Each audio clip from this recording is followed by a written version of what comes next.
name is Caitlin Akon. I played Enid on The Walking Dead, and you are watching Comiverse.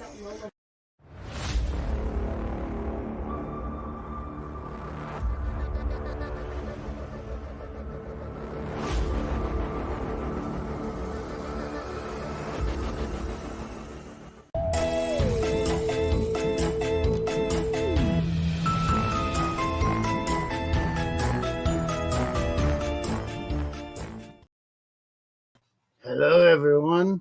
This is the Harvester of Chaos, Mintian, and I am here to welcome you to the first Comiverse Halloween Special. But let's get to the panel.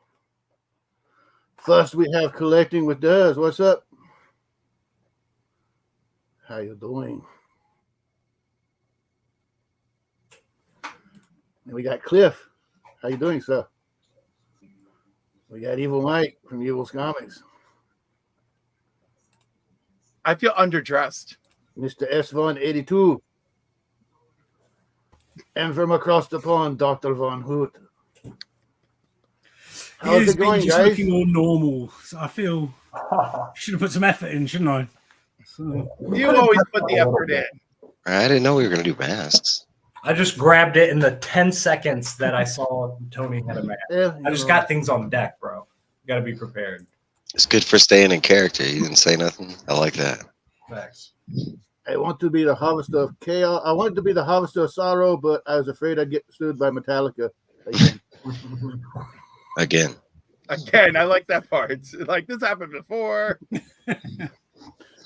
But the chats are short, so we got Mr. S. Von 82. How you doing, sir? And me saying, welcome to the show. Hey! Hello. So I'm going to top this in the comments. For anybody, and I'll figure out how to pin it. Oh, just wanted to shout out to Edith. That was a clean professional intro from her, by the way. And kudos on the intro. What a way to get intro to a Halloween episode. Like, what? yeah, that was cool. I blew my chances. Yeah, that was last minute.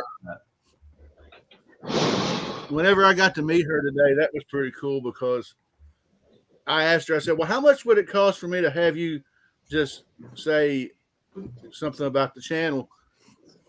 And she said, okay. And then I went ahead and, of course, I bought 2 autographs and took a picture. So, Nice. But she's pretty sweet. Yeah, she seemed dope. Chill. That was a great opening. Yeah, I was trying to come up with something cool, but yeah, hashtag H23 will get in the comments. Will get you into the giveaway, and I don't think anybody's watching. Oh yeah, we had 2 likes. I'm one of the likes. I can't find any of my groups to post this in. That's really annoying. It's all missing from my Instagram. I get 0 notifications for anything anymore. I have to go out. Yeah. When somebody goes live on YouTube, I have to go out of my way and make sure, even with the notifications on, I make sure I go in and I'm ready for it because I don't even. I have to search it. Yeah, same. But there are, just to inform you, there is somebody pretty big going live at the same time as you, so that might be kind of the reasons nobody's showing. Who's live? Freaky Louie. Oh yeah, Friday Night Louie's. I never see. I don't even get a notification for that. I don't even know if it sends me a notification, even though I know I'm what do you call it? Have the notification on and everything, but it didn't pop up until he went live. Usually you get that 30-minute. Mm-hmm. I got one for Tony. Well, if it makes you feel better, there's only 4 people watching Freaky Louie. So Well, there you go. Maybe it's just people are out in the world enjoying their lives. Be busy and we can enjoy each other's company. Exactly. Oh my God, Trev is over there. I feel so betrayed right now.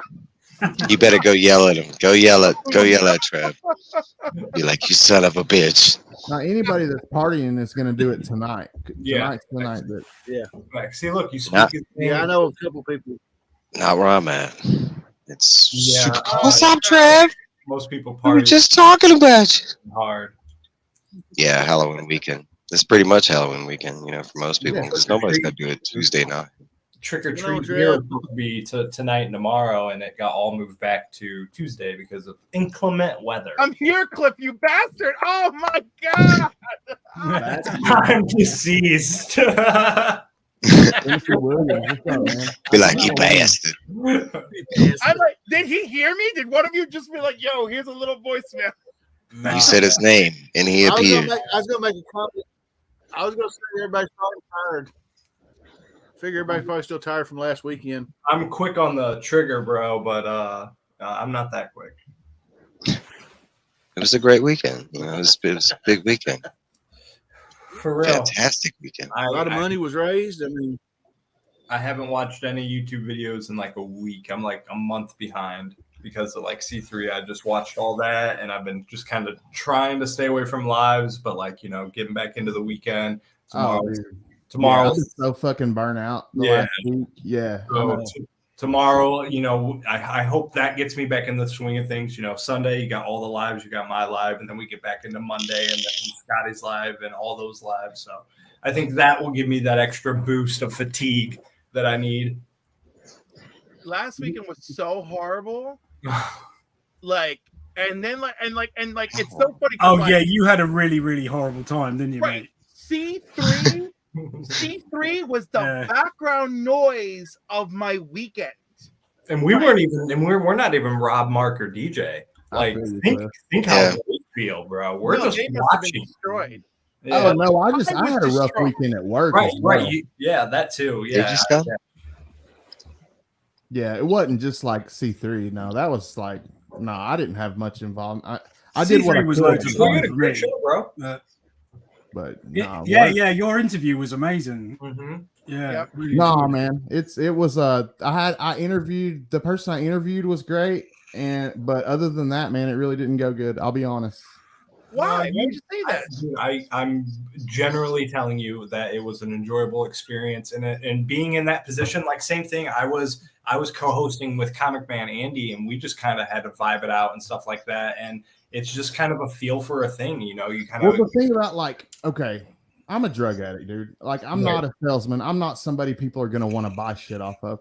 Right. So like when it comes down to selling, I never had any intentions on selling anything or anything like that because it's not gonna work well for me. Mm-hmm. People are not going to come to me to buy stuff. Mm-hmm. So I'd prefer you think of it as like it was a nice break from the bombardment of having to. Like now, yeah, it could have gone a little bit smoother with the selling of stuff. I understand why that would annoy you, but it was a really nice break, and it made it matter as well. Him talking about that, all the cancer stuff that happened to him, made stuff matter a lot more in that moment. See, that's what I thought that I was doing, was like just doing the interview, and then it's like, damn, I'm supposed to be doing a giveaway and stuff like that, and I'm like, what am I? To be fair, he's an MVP when it comes to co-hosting because he can just take over, run it for you. He's great at storytelling. He's great at emotion. He's great at, you know, connecting with that audience and then just running with it. So I was just sitting there, you know, I wasn't even really talking in chat much. I was just listening to him on my big screen for most of the chat. He's a great storyteller. So you can just sit back and let him run things. Oh, dude, he was awesome. Yeah, as far as that went, that went awesome. It just, my plan totally was all screwed up. It just didn't go well for me. But you know, also and you know this already, we're always hardest on ourselves. Well, of course, right? of course. So but you did great. It was a great weekend. You played a wonderful part in it, and you know, if you want to try harder next year for, you know, the giveaway and all that, fine. But I want you to know you made a wonderful contribution to the weekend, and you should be happy with that. I appreciate that. You normally don't do giveaways on your show, so it's kind of a learning experience and stuff too. Yeah, you know? I've just learned over time. I saw it as a good break, a good break from your regular routine stuff. I'm not good with the giveaways, so I don't do a whole lot of them. Right. And if I'd known beforehand, I may not have done it, to be honest, because it's just I'm not going to be the best person to sell stuff to people. But another thing, Scotty, that I want you to remember, and then this goes for everybody, right? We're a family. You know, community, you use whatever strong word it means to you. But not only that, this should be the place that where you can experiment, you can try stuff out. You know why? Because we're forgiving. Yep. We don't give a shit. Of course. I mean, so you putting all that extra thought, negative thought into that. Don't. Oh, dude, We all loved it. For 2 days. Like I literally worked for 2 days on it. And like I crashed and burned when it was over. I had a complete meltdown. Like it was, and we appreciate it and love what you the effort. And no, you can't base what you take from real life and bring it to here because it's different. This is a circle. This is a table. I wanted to do overall. I failed. I don't think so whatsoever. I don't think so in the slightest bit. Sure, maybe on the giveaway stuff, it was a little rusty, but the first live stream I ever did, I was muted for 10 minutes. So like that. I mean, but you have to fail. Right. You have to have failures. Mistakes are good. Mistakes are good, man. I just wish it would not have happened during the C3 event. I watched it from beginning to end, and it was one of my favorite overall interviews. I was just chilling on the couch. I didn't need to be involved in chat too much, and I was just hanging out. And overall, in the past like year and a half of interviews I've seen, that was one of the more connecting, down to earth, real interviews because of everything going on, getting to hear his experience. And like That's I said, awesome. I appreciate it. Like I'm glad that it came across good to you guys. It didn't to me.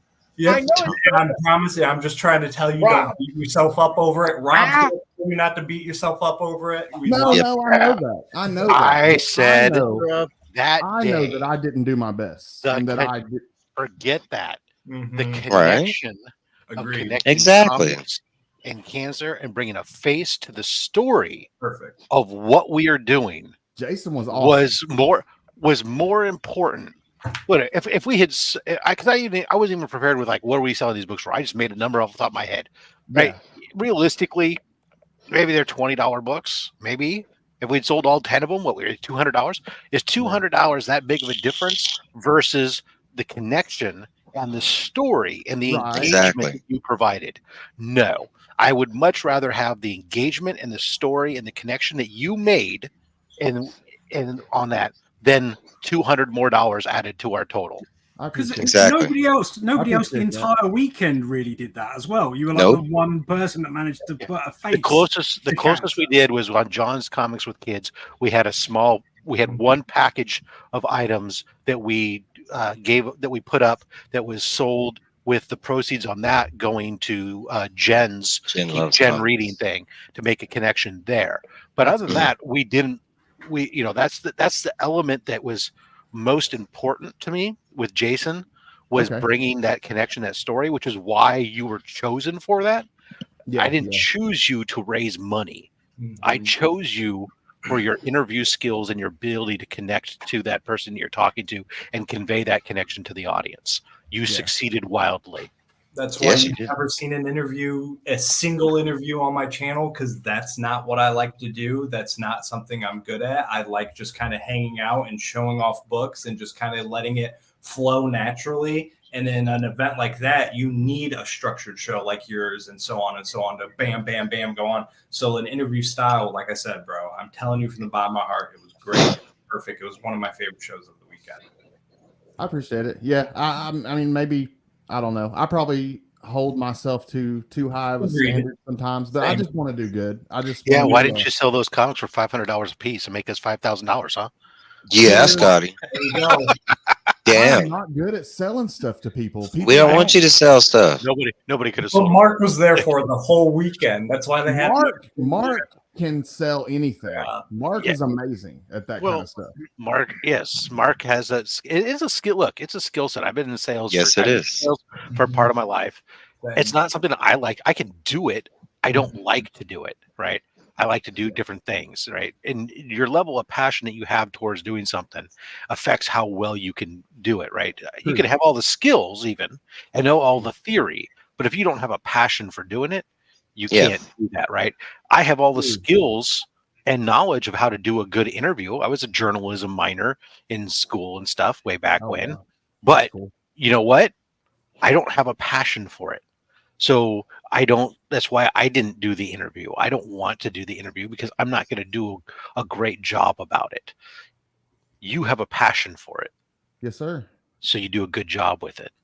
The fact that you, as soon as I even suggested to you, you said yes. You were on the internet doing the research, reaching out to him, making connections ahead of time, doing pre-interview work. Everything else shows that level of passion and connection, and it came through. Yeah, I planned for 2 days, like literally 2 days. I would have planned for 15 minutes. So that's the difference. I work in customer service every single day, but the biggest difference is they pay my bills. I don't have a passion for it. So I have great customer service and communicating skills. And I worked as a salesman for 12 years and stuff like that. But at the end of the day, I don't want to come home and do that. So it's tough. It's hard. It is. I want to come home. I want to come home and see DVH in a top hat. All right. I want to come home and see. You know what? I really need one. Tyler getting a tattoo. Right? That's what I want to come home and see, and come home and see Cliff do something on Chris the Comiverse channel. Oh That's yeah, I mean, a good day. The top hat would be my stretch goal, I think, for myself. Can it be a tiny little hat? No. No, it needs to be a proper top hat. Yeah. So The one I have cost me all of like $59. Party City? No. It's a proper hat. It's for your steampunk? Yeah, it is. It had a little plastic steampunk band on it, but you could take it off and everything else. But if you want, but yeah, it was for my steampunk Han Solo costume. Nice. DVH, what is your makeup routine? Like, you don't know how fascinated I am by it. I kind of am too. What makeup routine? How long? I sit there and examine it. Is that just me, or does anybody caught themselves like pausing? Not bad at all. I was going to think about an hour. I'd say about we have a template at this point. Right. Yeah, I mean, to be fair, I don't do any of it. So if it was me doing it, it would be a lot longer than 20 minutes. Let's put it that way. He's got a Batman chair, and he just goes sits down, and this thing comes down. It's just exactly. I just want to ask DVH the important question: when you get the tramp stamp? Yes, that's what I want to know. Oh, he never said tramp stamp. I'm not getting a tramp stamp. He's getting that would be a good day. Come home and see that. A tattoo of somebody else getting a tramp stamp. Yeah, there is a distinction there because I don't want. I'm all for this tattoo. I am not getting a tramp stamp. and I will defend that nowhere in the ever statement was that DVH would get a tramp stamp. Agreed. It, however, is on record. Tyler. That Tyler said. Tyler made Rob's son. If you watch that clip, and when you guys were playing that clip during C3, it 100% sounds like it was supposed to be Nick and Tyler. Nick. Okay. If you go back and watch, so I clipped the thing, right? Mm-hmm. So the whole story was that last year, Nick had committed to getting a tattoo. So he hasn't got one yet. He would go, or he hadn't gotten one at that point when that conversation was had. And so he said that he and Nick get a tattoo together, right? Since then, since that conversation had, Nick paid up, got his tattoo. Oh, he does have one. Oh, he got it? I didn't know that. It's not big. It's not like he volunteered to get like the C3 logo. Or yeah. So it's a small tattoo. Okay. But that he got, but he did get it. He was showing it off the other night. So he had gotten it since then. So it's all on Tyler. You're right. That does make a lot more sense. So not Tyler. Okay, my question is, because Nick was smart. I imagine he just got like a C3 or something, something small. I don't remember what it is, but it is something small, yeah. And I imagine, Tyler's will be something, maybe the C3 logo, in that tramp stamp area. Okay, so my question is, because I do know tattoos, DVH, have you went and priced how much it's going to be to get a portrait tattoo? It's not going to be a portrait. It's probably going to be a cartoon of some kind, unless it's really small. I'm looking at around that sort of size. I figure. But you're going to have to pay for like a session, probably right? 400 quid, I would think, depending on the tattoo. You're a better man than me. I'd be going like, okay, stick figure. Yeah. There's Tyler. Just make them giant. It works. The reason I'm doing it, other than the fact I think it's hilarious, is just like it is. I want the stretch goals when they come up to mean something. Yeah. So if I don't go through with it, at the 50K mark when some idiot just like me next year says he'll do something at 60K next year. We have to believe that will happen. So, you know. And 50K was a big stretch goal. Well, you know, awesome. when I said it, the first time I said it, I thought maybe we'll get 40, but 50 seems really unlikely. But I'll say do 50. 40. I thought 40 for sure, but 50? I did not. 40 or 50. We were at high 37 or like somewhere in the 30s in the auction. The main auction hasn't even hit. So I was like, it's definitely hitting 40. 50, definitely. Yeah, but going into the weekend? Going into it. This was the first time I said it was just after that interview that I was right around 30 is what Tyler said that he would get it. That was the first time I said I'm very honest. Like when I set the goal at 25, people think, oh, we're going to do it more. 25 was a 10% increase over the previous year's number. Yep. You know, and although the last year's number was a huge increase over the year before, it was the first year where we had done our format with the ACS, connection, everything else. So the fact that we blew away that one so much was crazy. To think realistically, I thought going into this that we were going to end up over 30K was not.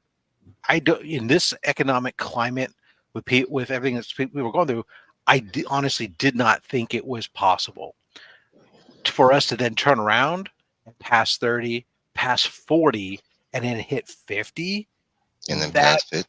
That anybody who says, "Oh yeah, I definitely knew we were going to do it," is lying to you. No, I would have told. Because there's just no. There's no way that in any business application of anything you're doing that you turn around and you say, "Hey, you know what?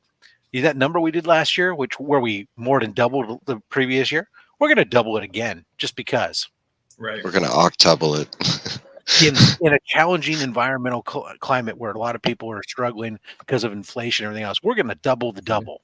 And going into the holidays. Yeah. I mean, granted, this is why we do it in October.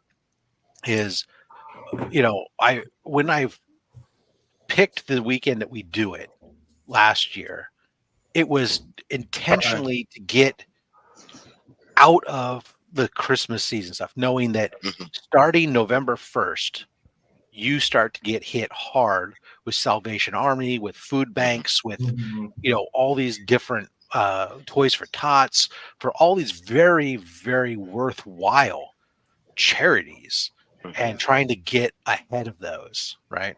And to be honest, one of the other things going into this one, why I didn't think we were going to hit as high as we ended up doing, was because Jen's, fundraiser had hit the same time, just before us for a similar thing, and had raised over 15,000 at that point or something like that, and which is great. I was like, oh, there's comic book community is generous and wants to help each other and do these things, but we all have limited resources. Yeah, we're not unlimited. So, and that's where I think the biggest challenge of getting we ran into this year.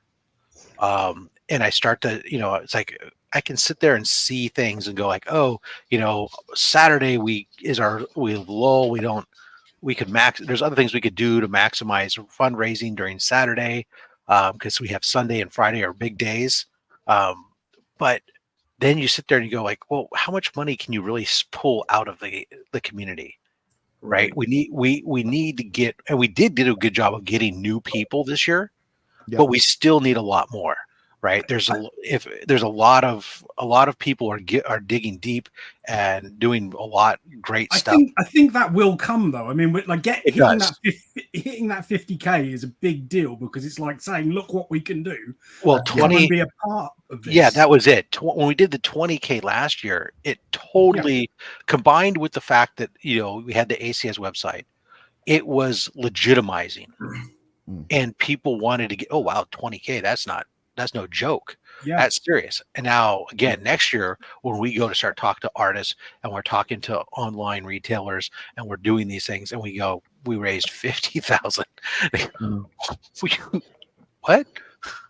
You talk about, going from the first year in that 24-hour stream, what they raised, going in the second year when y'all got involved, like y'all made it official. Like that's the way it felt to me. Like after that the second year and all the different streams that were because it was John and so some of the sames that were a part of it this year, but I mean this year was just amazing. I mean, you're talking about from last year to this year, the improvement of how everything flowed, how everything was set up, how everything was. I mean, yeah, it was so much easier to donate this year. I mean, that was a huge thing. It worked well, and I think that the other thing that helped us a lot get where we were. Look, there was a sizable contribution from a corporation that last year had donated as well. They donated 2,000 last year. This year they donated 5,000. That helped a lot to the total. Also, the fact that we had the exclusive. We didn't sell out and make as much off of it as we wanted to. Hopefully, over time, once we get more loaded back up to the site, we'll be able to sell some more of those and continue to add to the total. And that's one of the things as we start looking into what do we do next year, right? It's about trying to get into that weekend with as much. What other things can we do that make it where we can get some of that income into there ahead of time that allows you when you sit there and say, hey, like we did this, right? We went into this saying we're going to raise 25 and we were almost halfway there when we started the weekend. Getting that head start is the pivotal thing that helps you to get that big number, because that means really you did 40K this weekend. Yeah. Right. And then if you take, and so you go, okay, cool. Next year, can we get 15 in the pot ahead of time? And then we grow 5K based on what we raise. Then all of a sudden you're doing 60K. How you could already start improving the numbers for next year? Sell sponsorships, and then while people are streaming, the logo of the sponsors on the stream. Well, I gotta be careful with some of that stuff because we're an event of the ACS, so certain things have to be run through the ACS. Like when we created the Instagram account, we had to first reach out to them because although the Comics Curing Cancer was originally created outside of it, they've adopted it's now a campaign and it's a name that they use. And so now you have to check with them, make sure, hey, is it all right with you if we do this because we're representing this event? And this event's not tied. Anybody could go to the ACS website, say, I want to raise money for Comics Curing Cancer, get their own portal connected to it, and be connected with it. That's why there's, the Rogue Trader has his own connection, and he's doing like a mini con next month in Utah, where all the booth sales, he runs it. People who buy booths, all the booth price money goes to Comics Curing Cancer, and because he gets the space donated for free for the day, type of thing. So there's things that we'll look at, we'll discuss, and we'll try to think on things. And the biggest thing to me is that this one's done. The UPS, all the international shipments have gone out now, and yours I just dropped it off, and then Monday will be almost all the domestic stuff will go out. Listen, I was so impressed that I received my art today when I pulled up to the driveway and just saw this big thing sitting there. I was like, oh my God. Yeah, anything that was shipped from the other guys pretty much is shipped. It's an insane turnaround, Rob. I mean, I don't think anyone on the planet would have been mad if you left it a little bit longer. But it's just amazing that you managed to do it all in this week. I mean, in the time frame, that's a lot. Yeah, KBDM, I 100% agree with you. That's actually one thing that I've thought about. So the other thing that we're thinking about is we're talking with somebody about. Smart. I like that. We've kicked it around for a year. Well, we've also kicked around for a bit about having a website that would allow us to preview stuff, post stuff early, and potentially even have people be able to pre-bid on things and stuff like that. But those are things that they're nice ideas. That they do require certain logistics. They also offer, things like web hosting requires revenue, that requires income, right? The shipping requires, is an expense. I mean, this year's shipping total for me Don't tell us. Oh my God. Is basically double. Well, imagine we did double the income. We did double the expense. Honestly, that's what I'd like to figure out is some way without diminishing profits from C3 to figure out how we can cover the cost of shipping for the people involved. So there's two schools of thought. I was thinking just another fundraiser, a separate, maybe. Yeah. The easiest is potentially is for me to sit there and say, hey, you know what? And I've started to tweak some language, although I haven't made an official announcement one way or the other, is to sit there and say, hey, look, my channel revenue, I currently say everything goes to comics curing cancer, right? I don't say it goes to the ACS technically. It's implied, and that's what but I could more openly say, hey, it goes to comics curing cancer to support the expenses, and then anything that's left over goes to that. I could cover over the course of a year. My channel doesn't bring in massive. YouTube revenue is not massive at our level, right? I'm talking $150 to $180 a month typically, but over the course of a year, it would cover all the shipping costs, and then potentially also for Mark and DJ, their shipping costs on that, and then potentially if there's anything left over, then you sit there and you go, okay, now that gets added to the total, right? I think as long as you make that clear. Right, then nobody could complain about it. Right, and it requires that, and that's something that's what I'm kind of thinking about, because it's the easiest way without asking for handouts from anybody else or taking away anything else. It's the easiest way to do it and still be the spirit of what it's not like I'm going, hey, I want to help me buy my next grail let me be a channel member, become a channel member so I can buy more comics. No, it's about this is to support this program. The difference is if I do this, and this is where my head mentality is, right? Is I'm very much if I'm operating and I'm saying if money's for a certain thing, for a charitable reason, right? And I'm managing that money, which is what would happen here in this case. I have to be able to show where it goes. It's a different level of accounting than what I do today. Today's level of accounting, if somebody wants to call me on it, right? Durs suddenly says, Rob, I don't believe you. I want to see how does this money actually go? It's very easy for me to sit there and pull up the record from Google and say, okay, Durs, here's how much money they paid me, and here's the deposit to the ACS site under my name the next day for the exact same dollar amount. And he goes, well, shit, there it is. Okay, fair enough.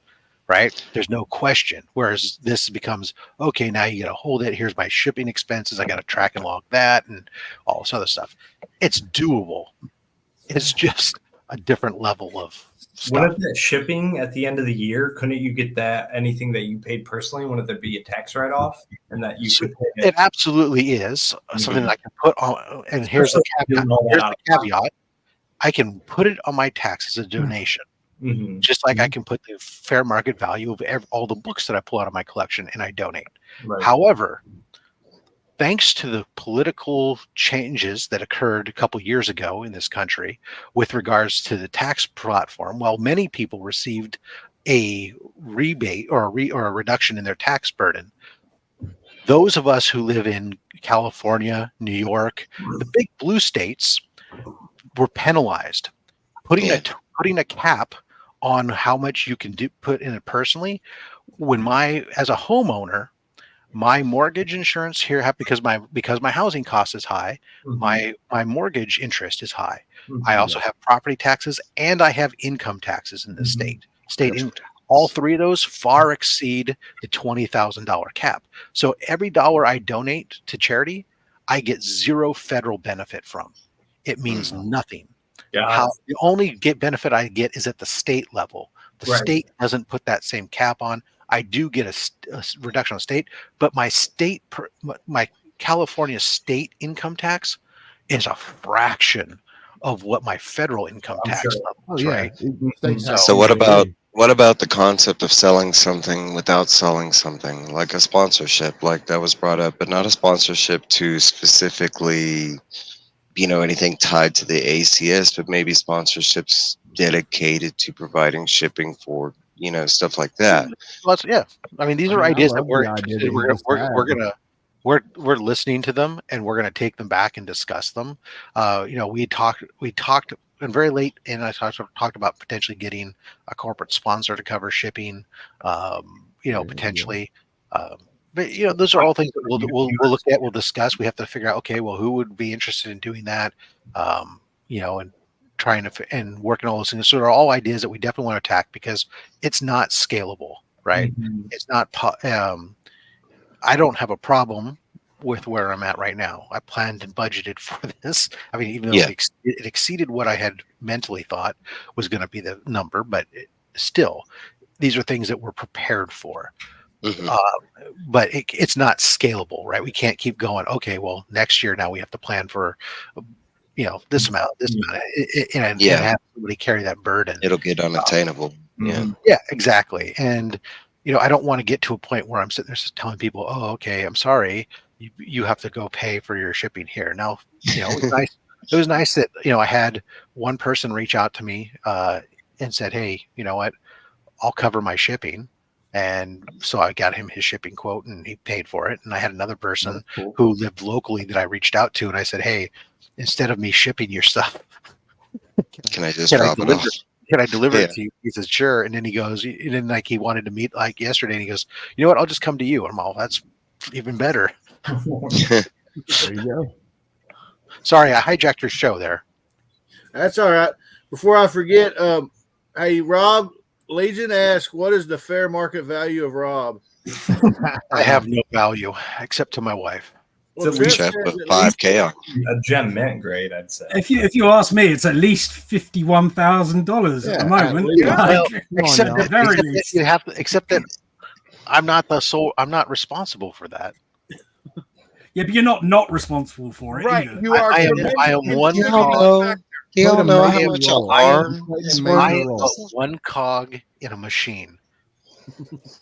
Well, we appreciate that entirely. The difference is, and here's the difference, is not even a vital cog. Because if you remove me, get out of here. If C3 was a clock, there's enough other pieces in there. You remove me from it. It may not run as smoothly, but it's organized. That's the concept of all things. That's you unappreciating yourself. Right. If you weren't there, anybody is replaceable, yes, but not the way that you were there. There's a difference. Yeah, I fully get. Look, again, a big role. I don't disagree with the fact that I play a big role, but it's very, very key. If I'm not there, somebody else would fill in. Somebody else would step up. There's other people. Anybody could. But Mark us and DJ, saying that you are important to it doesn't DJ take does. away from anybody else. No. But they are but also Run, guys. Love you. Catch you later. Take it easy, Durs. Bye, Durs. All right, we love you. Extremely important to me. This is the same way that I manage, right? When I manage my employees up, is credit it's a team endeavor. It's the team that does it and gets it done. It's no one person. No one person is bigger than the rest of the team. Mark and DJ's work that they do is incredible. Each one of us, if you took one of us out of the equation, it would severely impact how well it functions. Yeah. But it would still function, right? It'd just be different and probably not do as well. And that's all. And then, of course, same thing with the community stuff. Like, look, we didn't donate all the stuff. Yeah. Oh, the biggest items we had, those all came from other people. It's the community that's latched on that says, "Hey, I'm going to donate a Batman Adventures 12. I'm going to donate a freaking Planet Comics 51. I'm going to, donate a Captain America 100. I'm going to donate I'm going to talk to this artist and have them come on." And she decides, "I'm going to donate a freaking original page to stuff or a cover and stuff." These all things are what get us to the end, not me tracking stuff on a spreadsheet and packing and shipping boxes. I mean, it does, but it doesn't. Not, they're all different but equal. And that's important to stress, that everybody has that piece that they play. Same as the people who didn't send stuff in, but echoed this, the sound and got the message out to more people that then showed up and paid, or the people who actually just coughed up money. You can't underscore Scott Brown.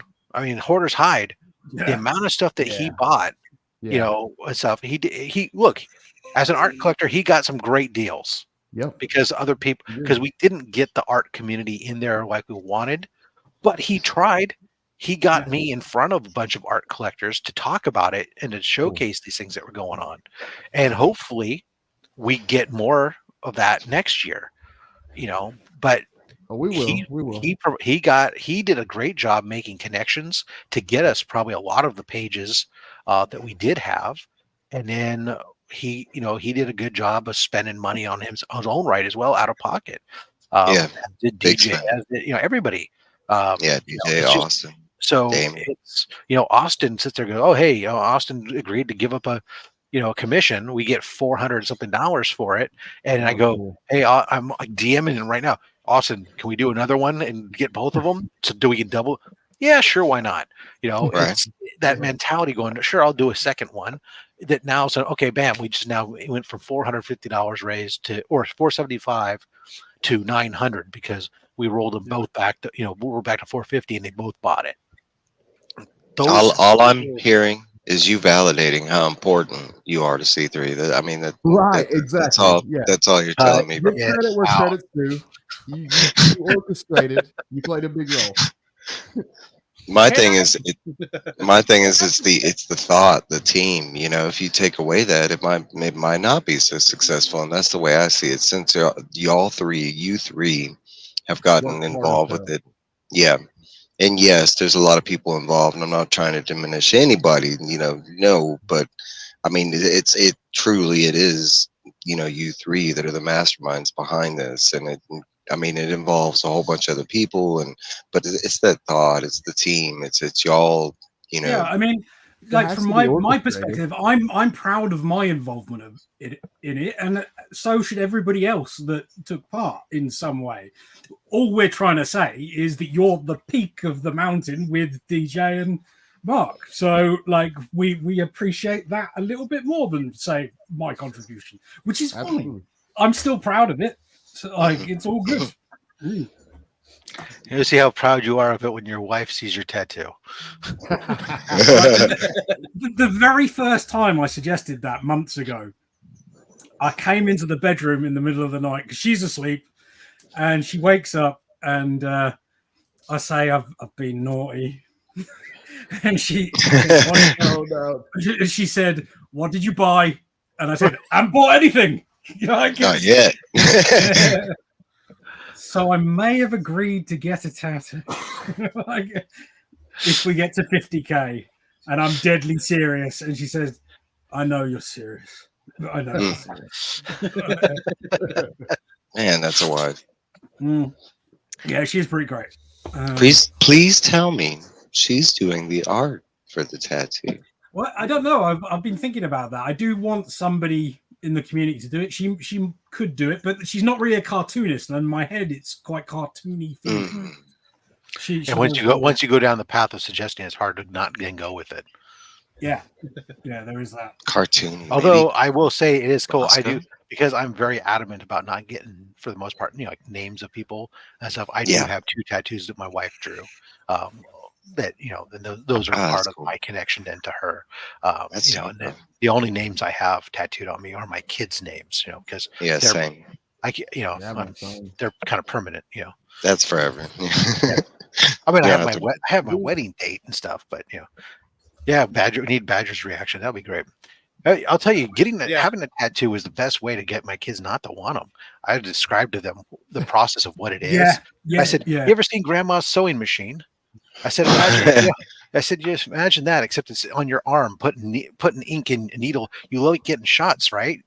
No, I don't like getting shots. Yeah, we'll get hundreds of thousands of them one after another. Every year or so, it comes up with her, and she's like, she's always like, "Does she hurt? Does it hurt?" And I'll always be like, "Well, it hurts quite a lot generally, but on the foot, it's like being set on fire." Oh. Like certain parts. Tony, I think somebody's backstage. They're backstage. Who we got? Oh my God! I just need to point out, DVH, I'm in the community. Not the real community. If you want to draw it, go for it. Go for it. Let's go. You can submit yours. We should submit options. Oh my God, I'm doing this. I'm down. Piece of Legion art to exist in the community. Well, I would actually sell it at C3 if it'll be on your somebody leg. did That's fine. That's fine. The original art. It's still Freaky can draw. CJ. You can open it up to submissions, and then you can. I don't know why y'all are trying to do all this extra shit. I already said I got this. Chill the fuck out, Rob. Because maybe DVH wants to commission Austin LeMay. You okay? Ooh, Roscoe. Roscoe is a cartoonist. Yeah. And he did say cartoony. You know, when he said cartoony, I was thinking Iggy or Roscoe. I mean, the problem with Legion doing it, it's likely to have a Superman logo on it or something. What's wrong with that? It's gonna have a mullet. It'll be DVH with a mullet. Just flow. It won't be anything like the tattoo he said he was getting at all. Well, I asked in the comments who should draw Hoot's tattoo. So y'all let us know in the comments who you think. Vote. Take the poll. One Roscoe already. Oh, I like that. I think I'm seconding Roscoe. Or, and hear me out on this one, Badger can draw it. There you go. I mean, I'm going to throw actual Dracula into the mix. Then you get to go with the fact that it's in your kid's art. Your kids are. Yeah, I like that. Part of the tattoo. I don't know whether I want her drawing Tyler though. Like that's fair enough. Throw Jack in the mix. Draken. He's a good artist. No, nobody Rob should draw it. No. Well, he did say he was going more stick figure. Yeah. Yeah, going more stick figure. Exactly. Can't go wrong at that level, you know. I don't know. I could probably script a stick figure. Be like, I'm sorry, I put Tyler has 4 legs for some reason. At least it's not 3. That's better than 3. Yeah. I was gonna say 3, and I was like, no, I'll say 4. Be safe. At least it's not 3. So I just went to my LCS. Was this the one that everyone wanted to have? I don't think so. Oh, okay. Wait, it's good. Yeah, say that again. What was that? What was it? No. Void. What is that? Void Rival? No, it's the one. It's the 1 in 50 this time around. Oh, they must have been out of this. Might have been the one. It has the quintessent on the cover.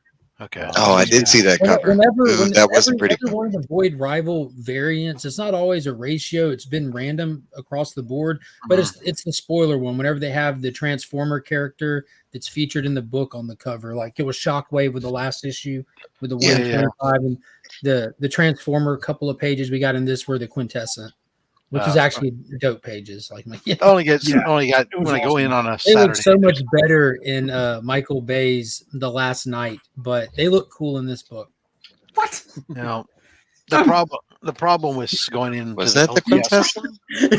Dr. Von Hoot is glitching out. Wait, that just tripped me out. Was that the quintessent in the movies? Was that supposed to be the quintessent? That was one of them. Quintessa was one. Really? Yeah.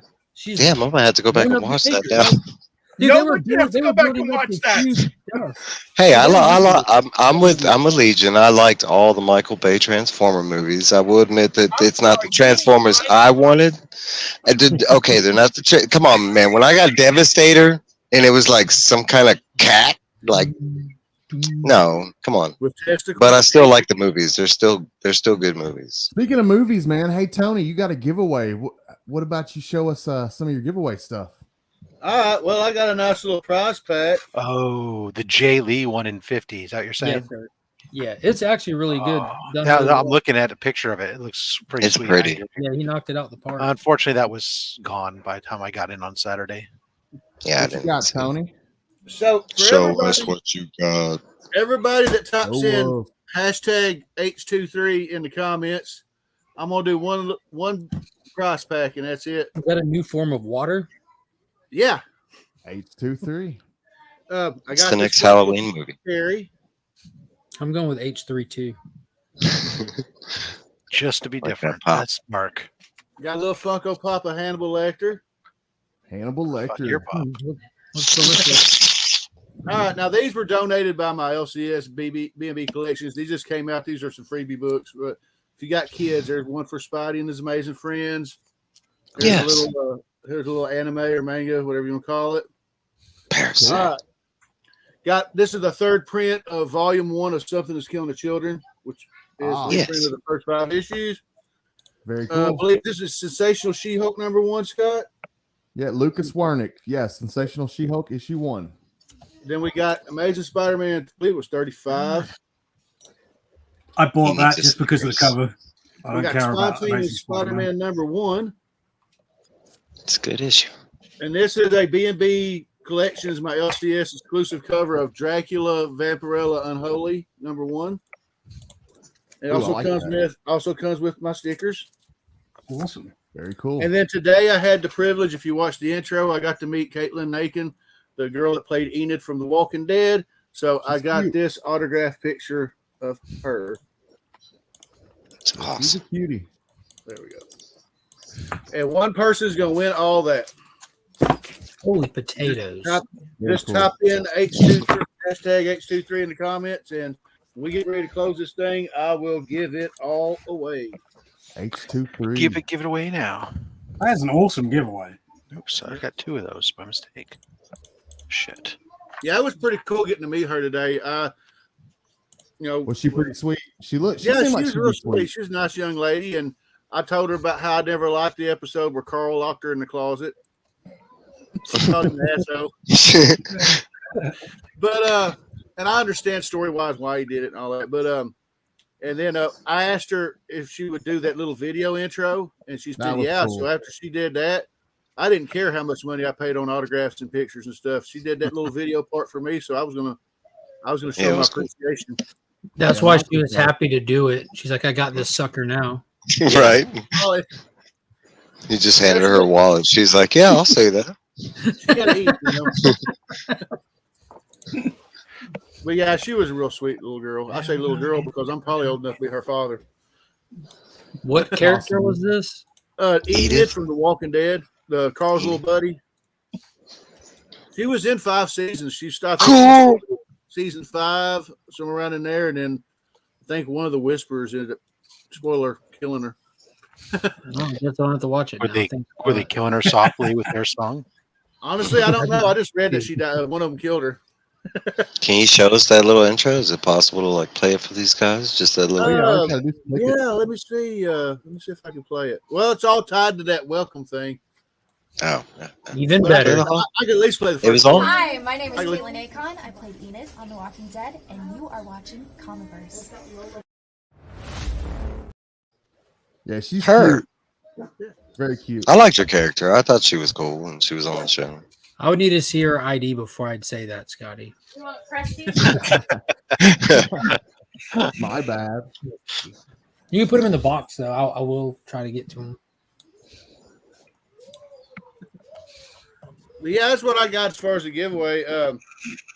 That's a good giveaway. I like that. So what are y'all favorite? I'm going to ask this. This is supposed to be a Halloween episode. What's your favorite horror movies? Let's hear it.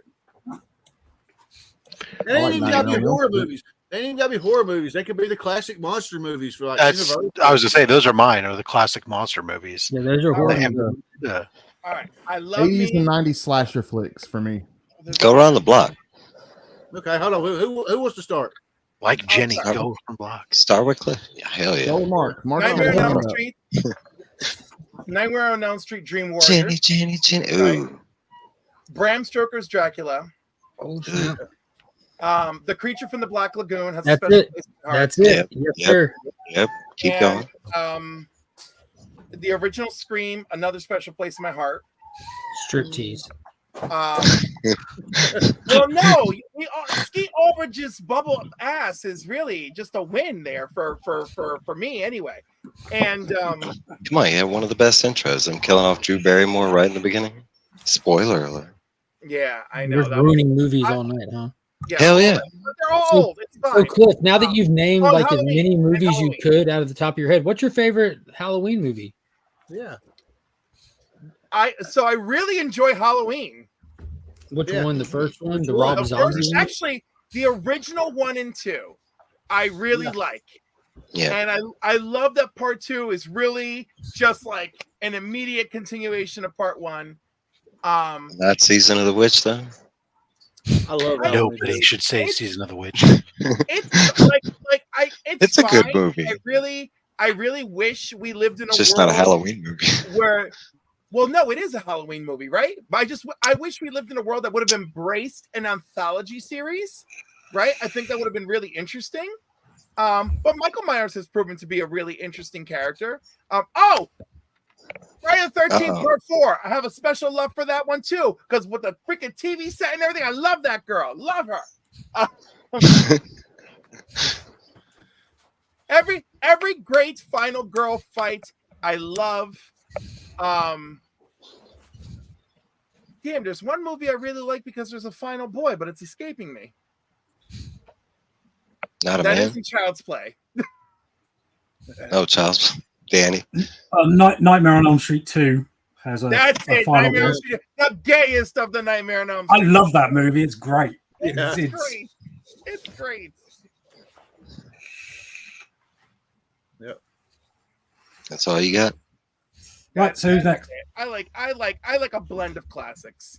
Who wants to go next? All right. So, some of my favorite Halloween movie, because Mark asked that one, right? But that would be The Batman, because The Batman is a Halloween movie. It takes place on October 31st. No, the Matt Reeves one. The Matt Reeves one happens on 31st. Yeah. That's a good call. But my favorite scary movies would be like It, but the mini series that came on back in the day featuring Tim Curry. I love that movie. Insidious, the first one, actually kind of got me when I saw it. I was pretty proud of that movie. Let's see. I love Killer Clowns from Outer Space. That's got to be one of my all-time favorites, even though it's super campy. But watching it as a kid, it was one that kind of scared me a little bit. It's like a 3 a.m. flick. Yeah. Yeah, it is. It is. And it's probably when I watched it as a kid, you know, because I was bad at 3 a.m. Leviathan was one of my favorites as a kid. You know, everybody touched base with the thing, and I kind of was more the underwater like scariness. Williams. I don't remember like any of the. I think the only one is that the guy that played Bishop. I don't remember. I think that's the only guy that was in that. Dude, that reminded me of Pumpkinhead when you said the guy who played Bishop. Lance Hendrickson was in Pumpkinhead. Oh yeah, that was a good movie. But Leviathan one was really good because it was like an underwater, like they were in some thing, yeah. Yeah, basically. Trying to think. The Ring. The first time I saw Ring was when it came out and stuff, but I saw it on VHS, so I missed it in the theater. But watching it on VHS, and at that time we actually had like landlines and stuff, and I remember right as the movie ended, like my phone started. I was like, "Motherfucker!" Leviathan had RoboCop in it also, if I'm not mistaken, and Evil Lynn.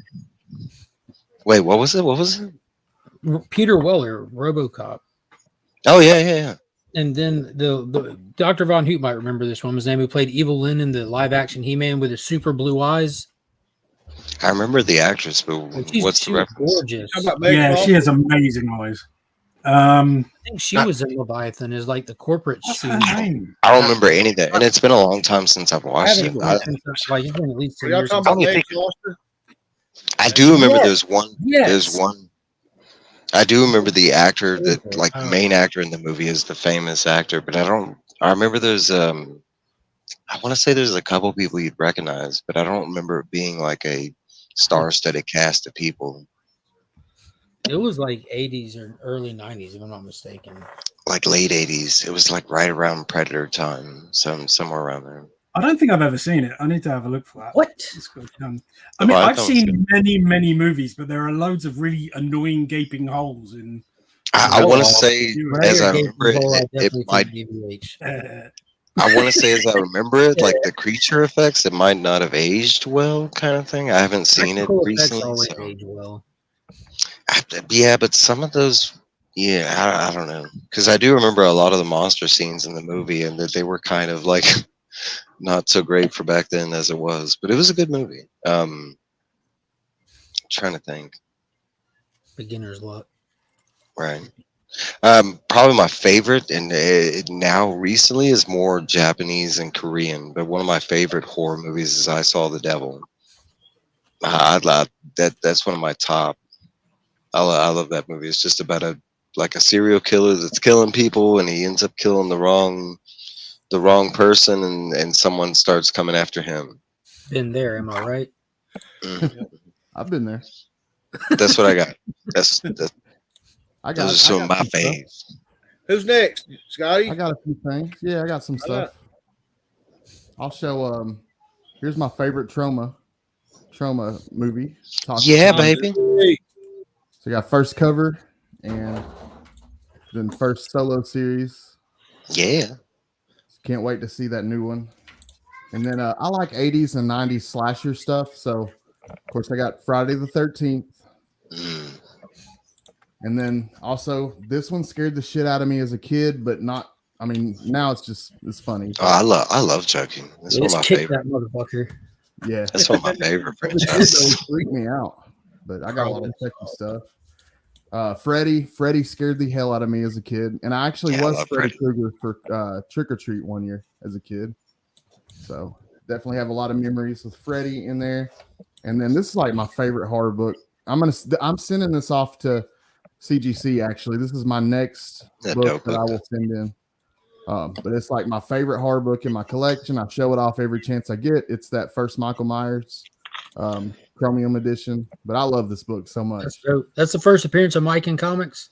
Yeah, it's the Chromium edition. There's 2 versions, and this is the more rare version. That's super dope. There's actually an Ashcan as well, which is only 66 copies, and that is rare as. Oh, damn. That's more rare than this then. 66 copies. 2,500 of this and 6,660 of the regular. I think 2,500 of this one. You just have to get it signed by Taylor Maine. There you go. That would be awesome. But it looks to be like. We might know a guy now, Rob. That's right. His name is Taylor. Last name Maine. Yeah, Tyler. Maine. Tyler, yeah. It's in great shape. But that's me, though. That's some of my favorites. Anybody want to go next, or what are we doing? Talking movies or comics? Yeah, we're just talking movies, comics. Either or. Movies. Come on, Mark. I mean, I'll go. I don't mind. Favorite Halloween movie is definitely Hocus Pocus. Not horror movie, just Halloween movie. That's a good one. Definitely Hocus Pocus.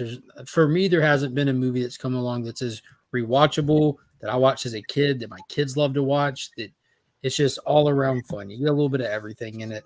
Horror movie, Cliff already said it. It's got to be a Creature from the Black Lagoon for me, and not for the horror elements, because I can't not watch that movie and be mesmerized with how high quality the filming is of that movie. The underwater scene absolutely blows my mind. Great. Even the return from the creature, when like you can walk around, look at him in a trench coat and shit. Like Finn loves it. I love it. Like it's just. I like the sequel, Return to the Blue Lagoon. I mean, yeah. Sorry, it's the Blue Lagoon. Or movie. Sorry. There's more bushes at that lagoon. But yeah, Wow, creature for me. I mean, you can name Limitless. One hell of a movies. mashup. With Bride of Frankenstein. Yeah, it's strangely better than the first one. Yeah. Oh wait, comic book. I'm sorry. That's what he's got. I got to show a comic book because we're doing both. This is going in this one's week for gentlemen. Toxie. Love Toxie. Me too. I love Thelma. Okay. Well, I'm a huge slasher movie fan. I have about 500 on Blu-ray, and every year for the last 8 years, I've watched a different one of those Blu-rays and reviewed it. It gets to a grind towards the end of October, to be honest. Yeah. That's because some of them are awful. But, yeah, I mean, I watched one today called Slash Dance, which came out in like 87. Looks a bit like you know when Baywatch hadn't been remastered. Looks like that. Looks identical to old episodes. Slash Dance starring Karen Bacon. It was not. But yeah, favorites. Okay, so slasher movie wise, Friday the 13th, Part 2. Part 2 particularly because I think it is probably the best paced slasher movie ever made. I think it's like spot perfect. kills every like 5 to 10 minutes. You got enough talking, you got frolicking and happiness, and then terror, which is always good. Obviously, like the other franchises as well. Halloween 1, particularly the original. I do have a soft spot for the Rob Zombie ones, but me too. They're not in the same league, mind you. That first one is amazing. It is really good. With the exception of that one scene in the director's cut, which I cannot stand that it's in there. Which scene is that? Yeah, which scene? There is a rape scene in the director's cut. Oh, I do know what you're talking about. I thought that was in the regular cut too. I could have sworn I remember that. No, it's not in the theatrical. I love the first two. It's just a real shame that scene's in it because it serves no purpose. You know what I mean? That's what annoys me about it. I just didn't like that he was doing the whole sister thing. I could have that was definitely the Wayne one because that's when Mikey got out when like nothing bothered him, nothing fazed him till they touched his mask. Then that's when they activated him. Like that. They have that part in shock. Didn't face this guy, and then the second they touched his mask and put it on in that moment, and he's like, "I'm up, game on." But the director's cut is overall a better movie, mind you. Like it's really good and really interesting take because it could have been. I think it's quite a ballsy move to do what Rob Zombie did and make it his own when he knew that half the planet was going to be like, "What the hell are you doing?" Yeah, so I sort of admire that. A beloved. I even liked that, with Tyler Mane, that he was so much more bigger than the regular Michael Myers. Man, I kind of like that was the Michael Myers that I wanted, and that man. So long hair too was something. Yeah. Wait, Devious, I got a question. Yep. Well, it's Toy Gaines' question. He wants to know: did you watch The Burning yet? Oh yes, I love The Burning. Yeah, all right. It's a great movie. Seen that many times. It's got Jason Alexander from Seinfeld in it. His first role. This guy again. Very young. Suspiria. Suspiria is good. Yes. What do you think about Terrifier? Original. Yes. What about Terrifier? Oh, I love Terrifier. Terrifier is amazing. I watched that one recently.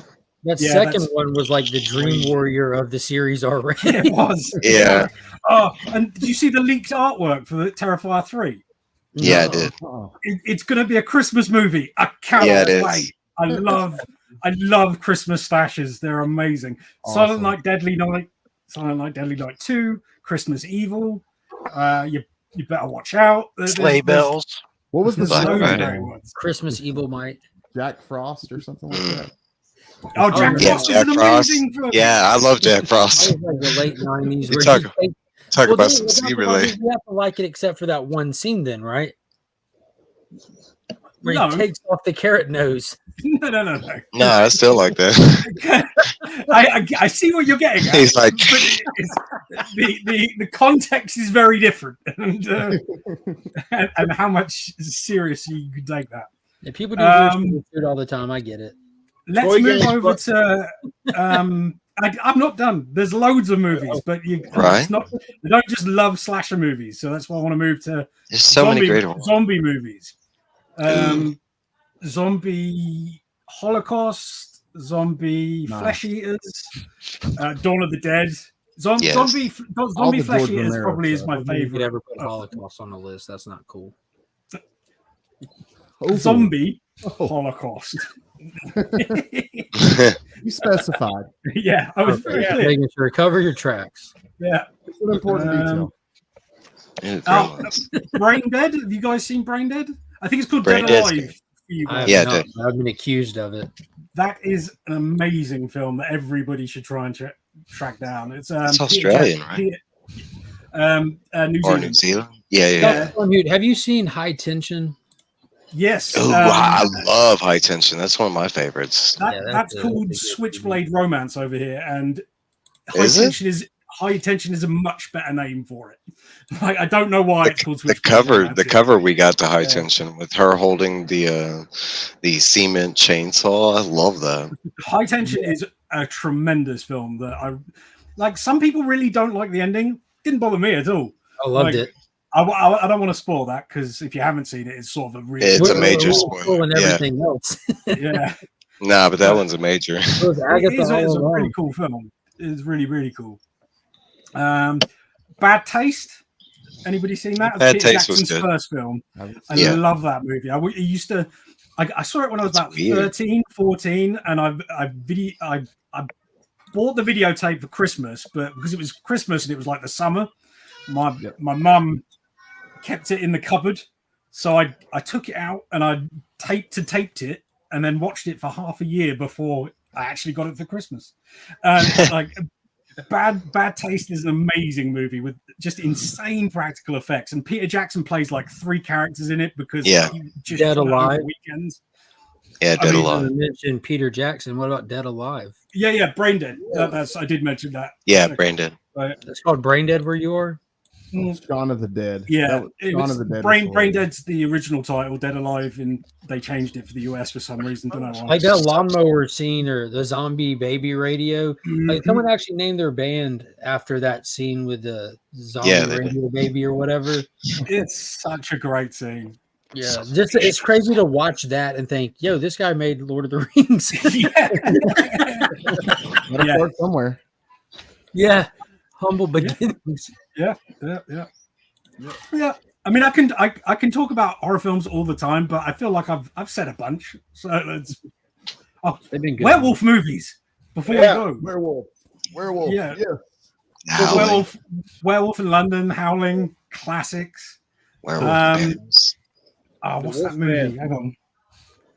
I've said this before. Has anybody watched Hemlock Grove on Netflix? No, I've never seen it. Oh yeah. By far, that's my favorite werewolf like transition from person to what man. If y'all have not watched that, just go watch a clip of the trend. I gotta say, I have another special place in my heart, and specifically the werewolf thing, American Werewolf in London. Yeah, American Werewolf in London is. Even though I know what they did, it's still fantastic. What did they do? They did like a stop motion makeup effect thing. Is that like a transformation? How it works? Yeah, it's transformation. Yeah, and but it is so detailed and brilliant. Like the work that went into that is incredible. I was like that. Benicio del Toro and Anthony Hopkins' Wolfman is probably the best Wolfman movie I've ever seen. Joe Johnson. I keep meaning to see that. Never get around to it. It's good. It is. It is a solid 8 or 9 out of 10 as a film. It's a great film. Aren't there 2 versions that are quite different? There are 2. You got the Blu-ray. There's 2 endings. Yes. Watch them both. Teen Wolf. I'll have a look. I personally, I love the ending. I love Teen Wolf. Teen Wolf. It was awesome. That leaves the sequel open. The Mexican version of the original Dracula. It's all that boiled is out. amazing. It's all boiled out. The Mexican version of Dracula, or was it made with real sugar? Right. The Mexican version of Dracula was shot at night on the exact same stage. Yeah, they were clear for the day, and then the Mexican crew comes in at night and would just film the same stuff. Watch the English language, the original version first, and then watch the Mexican version. It's absolutely fascinating because they made a point of doing everything better than the US crew.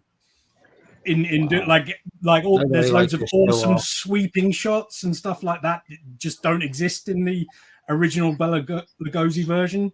It's really cool. Exactly the same sets as well. It's fascinating to watch if you're no Dracula dead and loving it. Their director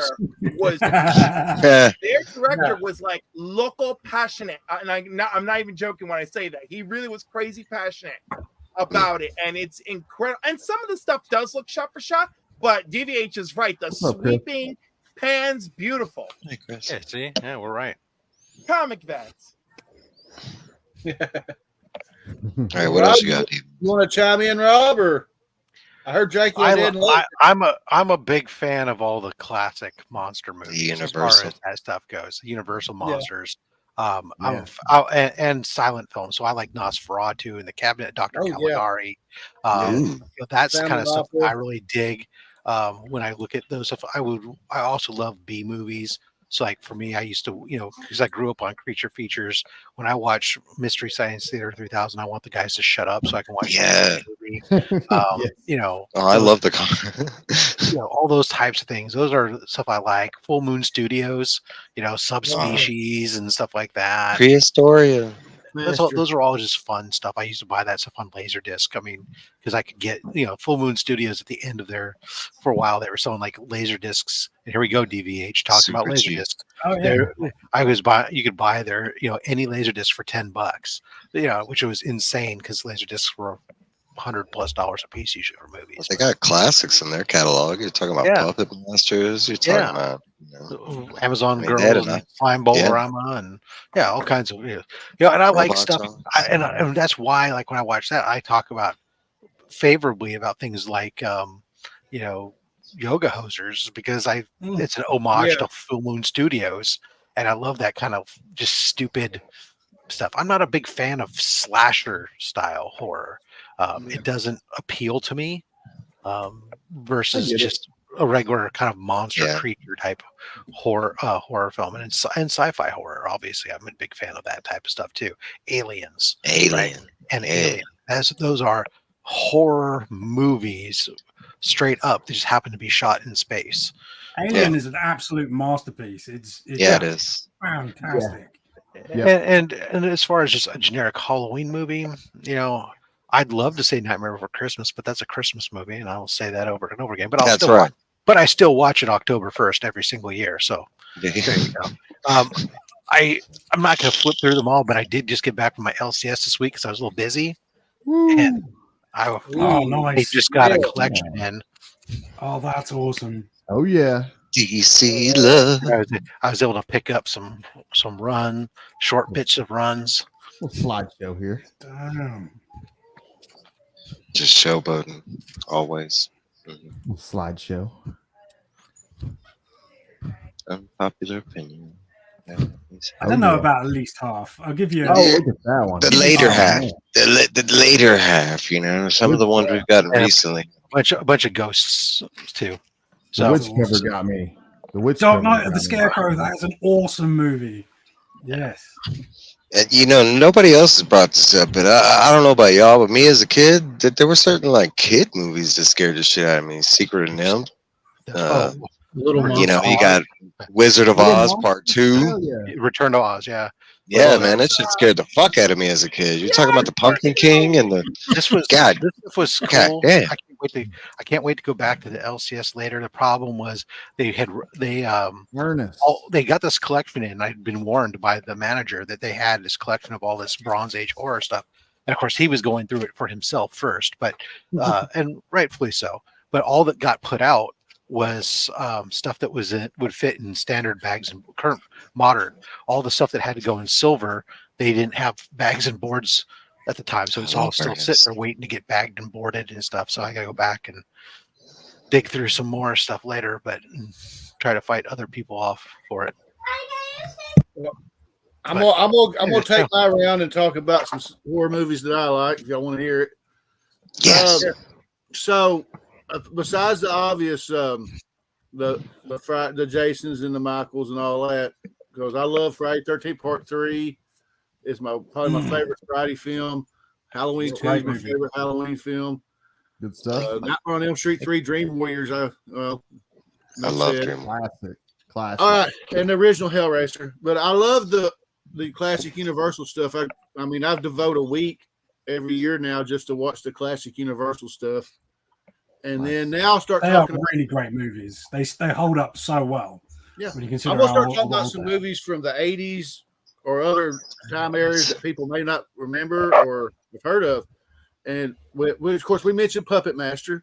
We mentioned Subspecies.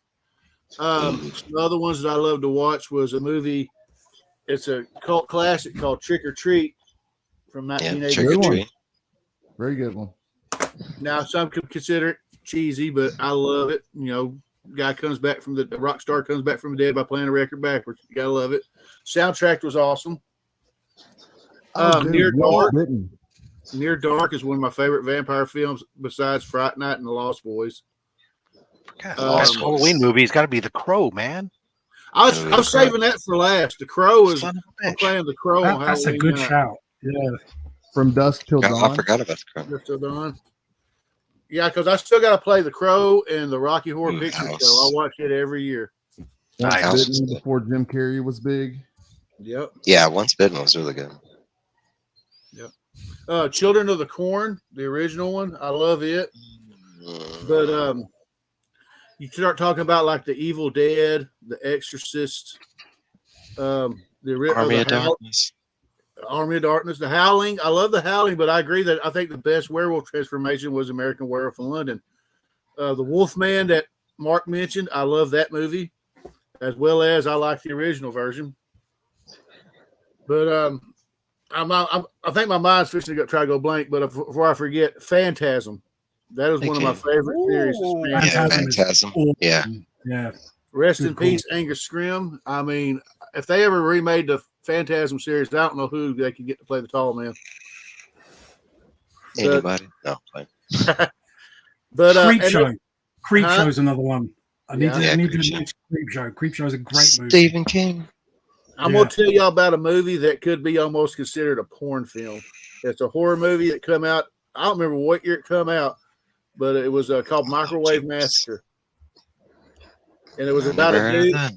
It was about a dude that kills these prostitutes, and then he's kind of like part necrophiliac, and he'd cut them up and make lunch out of them and serve it to his buddies. What's it called again?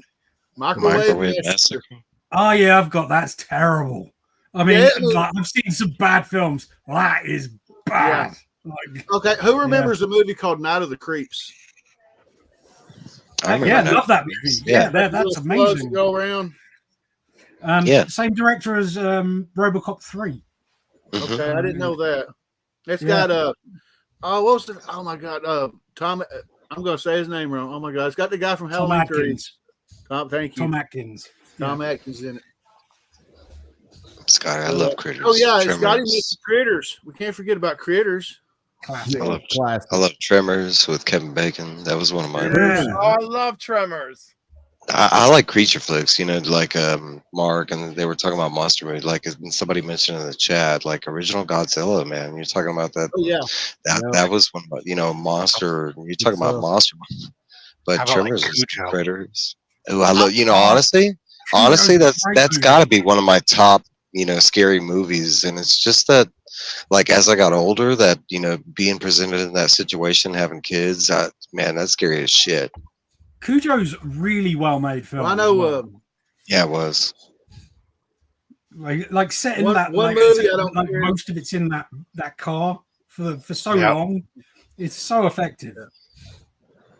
I know one movie I'll probably never watch, just because of the pictures just turn me off, and that's the Human Centipede. I'll probably never watch those. I mean, I love the second one and just the second one. No, the first one. I've seen the first one. Hard to watch. I don't need to see any of the others. No, the second one is the most. The second one goes way hard. Way over the top.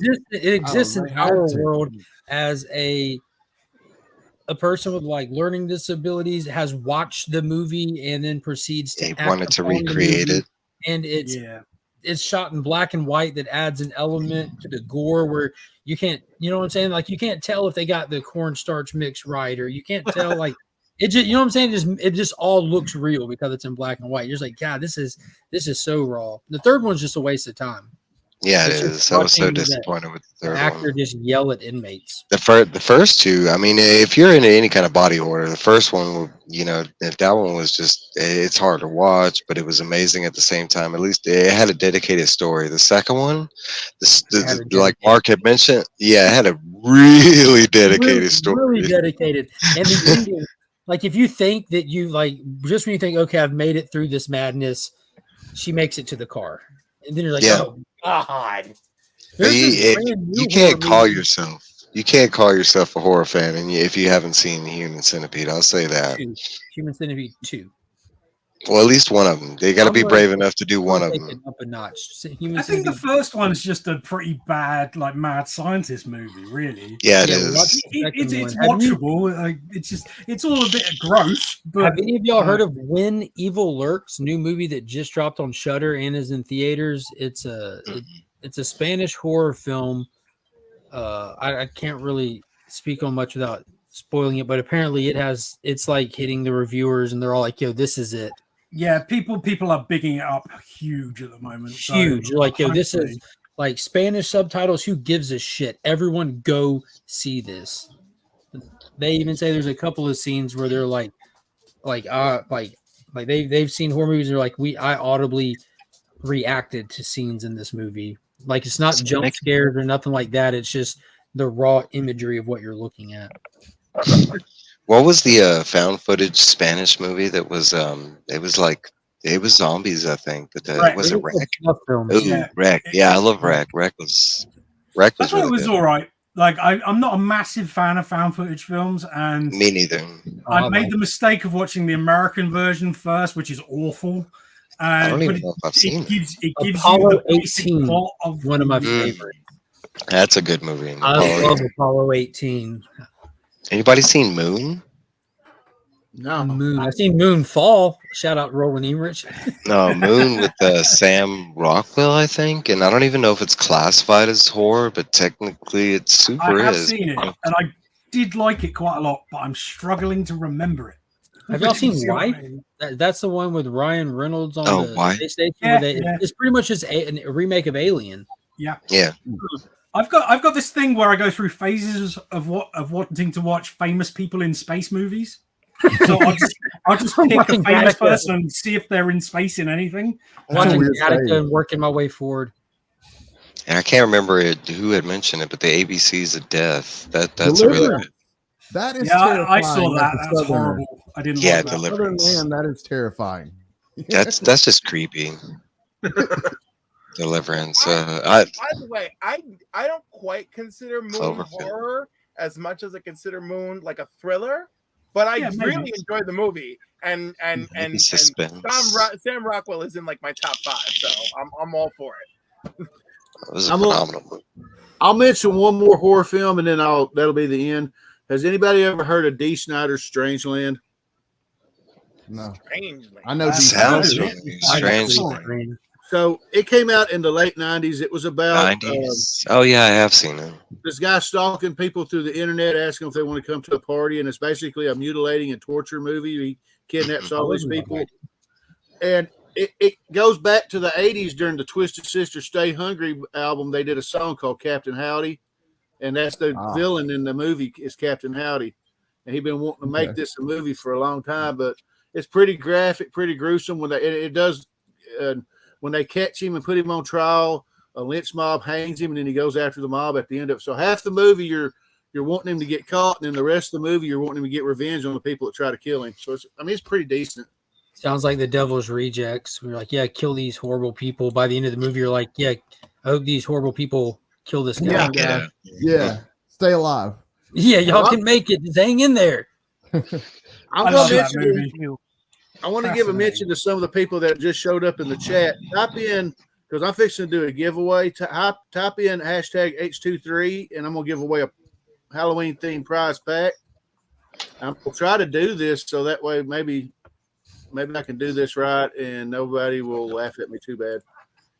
Disturbia is really good. I really like that. If you can mess it up, I've already messed it up before, so I'm good. We believe in you, Tony. You can definitely screw it up. Yeah, super believe in you. So type in H23 in the comments, and we're going to get this thing going. And after I pick a winner, I'll show I'll show again who won. Nobody mentioned Arnold's horror movie. Anybody watch Maggie? Or Maggie End of is Days? fantastic. I love Maggie, especially for a zombie. With Gabriel? Yes. Yeah, man. I saw Maggie. I wish I didn't see Maggie. Maggie was not bad. Maggie was so boring. It's the most mind-numbingly dull Arnold film. It was a great story, though. Disagree. But I could also watch Arnold watching paint dry, and I'd be happy. I mean, he is amazing. So it's what's up, C. He's the epitome of the American dream. Yeah. Yes, sir. You made it. Everybody try and find this film. This film is amazing.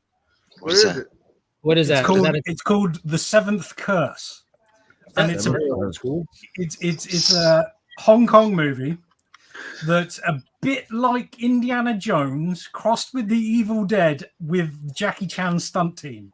It's loads and loads of fun. DVH, you might be the only person who's seen this, but have you seen Attack the Block? Oh yeah. Oh, I love Attack the Block. Oh fuck, I love Attack the Block. Yeah, that's one of my man. You tell and one of my favorite creatures. I took my daughter last night to go see Five Nights at Freddy's. I've heard nothing but good. Was that any good? I fell asleep the first part of it, but that's just me. Willy's Wonderland was good. Yeah, Willy's Wonderland was okay with Nick Cage. Yeah, I actually liked that was fun. Movie. It made no sense, but it made no sense. It was just fun. We got 12 entries and the comic book was good. 15 in the chat. Y'all want me to go ahead and just spin this, or should I wait a little bit longer? Oh, Matthew Perry died. Hey, it is your stream, my man. Give them another minute to get it in. Y'all put in H23 if you want to get in on this. We got about another minute. And I will ship this international. So if you win it, it's coming to you, brother. Isn't that Chandler, Chris? H23 in the comments. About another minute, y'all. But Toy Gang said spin it. Squid Games was dope. Yeah, I love Squid Games. That was entertaining. It was entertaining. It went a little bit long, I thought, but it was quite interesting. I like that show. I love all the Easter eggs and stuff. I'd like to see a sequel. I hear they're doing one. So I think Mr. Beast did a sequel to it already, and it was equally as good. Did he? He did. He spent like $4 million recreating Squid Games, and it was absolutely amazing to watch. So I just googled it, and it sounds like Matthew Perry drowned in his hot tub. Oh no, that's horrible. That's the actor that was Chandler, right? For that to happen, alcohol may have been involved. He struggled. Yeah, he'd been struggling for a while. I knew we lost Richard Mole yesterday. Man, yeah. I hate to hear Who? it. I hate to hear it. He played Bull in Night Court. Oh yeah, I did hear that. Yeah. He also played the first villain in Highlander the series. He was in the very first episode. I love Highlander the series. I haven't He was watched in it a lot. in years, but I love it. He did a lot of animated voices. That sucks, dude. That hurts. It says KBDM says Terminator 2 is about to be a horror movie or a documentary. Yeah, I'm leaning toward documentary. Well, I'm going to spin this thing. We'll see who won. Do it. Let's do it, man. They put a pause on AI for 8 months. So. And your winner is? And the winner is this guy. Cliff. Congratulations. All right, Cliff. I will show you what you have won. Let's see it. Yeah. You won a donkey. Hell yeah. Cliff got a Carrie Funko Pop. Yeah. Carrie? With blood. I was saying that earlier. With blood. Put it in reverse, Terry. Hannibal Lecter Funko Pop. If you got any kids, you can give these away. These were courtesy of my LCS. Very nice. He got a third print of Something That's Killing the Children, Volume 1. Yes. Sensational She-Hulk #1. Who'd you say this was? Lucas Warnick? Lucas Warnick, Stormbreaker cover. Very cool. Amazing Spider-Man 35. Zombie cover. Awesome. Spine-tingling Spider-Man #1. Which I love. Yes. A virgin variant of Dracula, Vaporilla Dracula Unholy #1 from my LCS. It was their exclusive. Love that cover.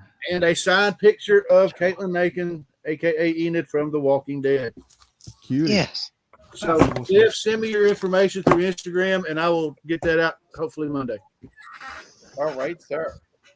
And I guess y'all, it's been an hour and a half. We'll just roll around the horn, and we'll see what everybody's got coming up. We'll start with Cliff. The winner. The winner. Okay. His reaction. So tomorrow night on Council Comics at 5 p.m. Eastern Standard Time, we're going to do box office news and review the original Halloween as the last of our, Halloween movies for October. Monday night, we'll do keys and hot topics, and the comics of the week. Sunday night, at 9 p.m., I'm with Black Crown Comics. Yeah. And that's gonna be fantastic. He already started sending me the info. I'm studying up as much as I can for tomorrow night. I'm very excited. Tuesday, I'm not even sure what's happening with our recording, but we did. If you go to our channel, Council Comics, we did finish the actual Dracula saga for 2023, so you can catch the ending of that if you wish. And of course, my 14th annual toy drive, which is December 9th. I have the information on Facebook. I have the reminder up on Instagram. I've already started to receive things. I'm setting up the online donation site so people can donate, and I can start figuring out how I want to handle some prizes and stuff. But we're super excited. And that's it. I think I got it all out. I'm in, Cliff. I'm getting in on that. Thank you. All right, Mike, you're next.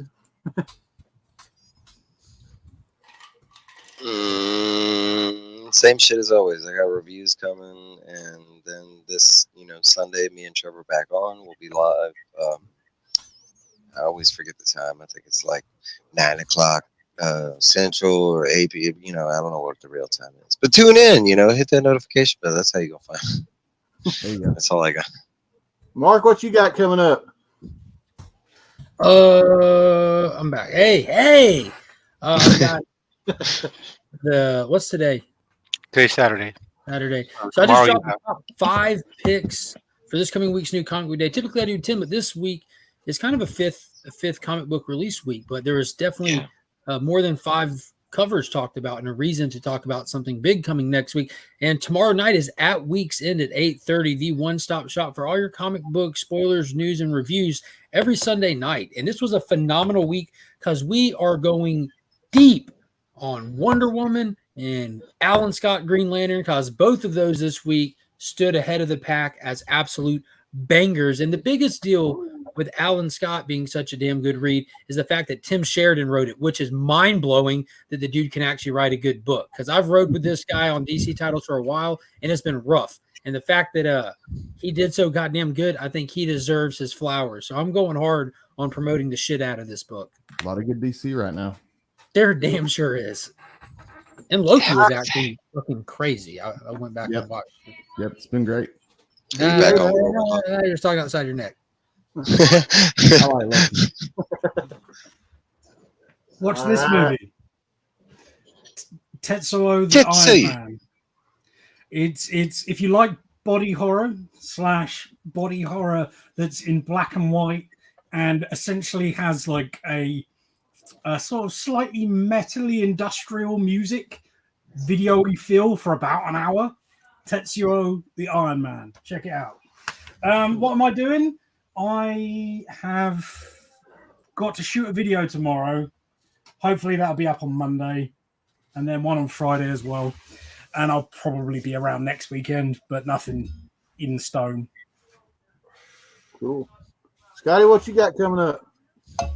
Well, Monday I got Comic Book Addicts at 7:30 p.m. Eastern time, and this week it'll be the day before Halloween, so we're gonna have actual Dracula on hanging out. So I'm gonna be talking to him.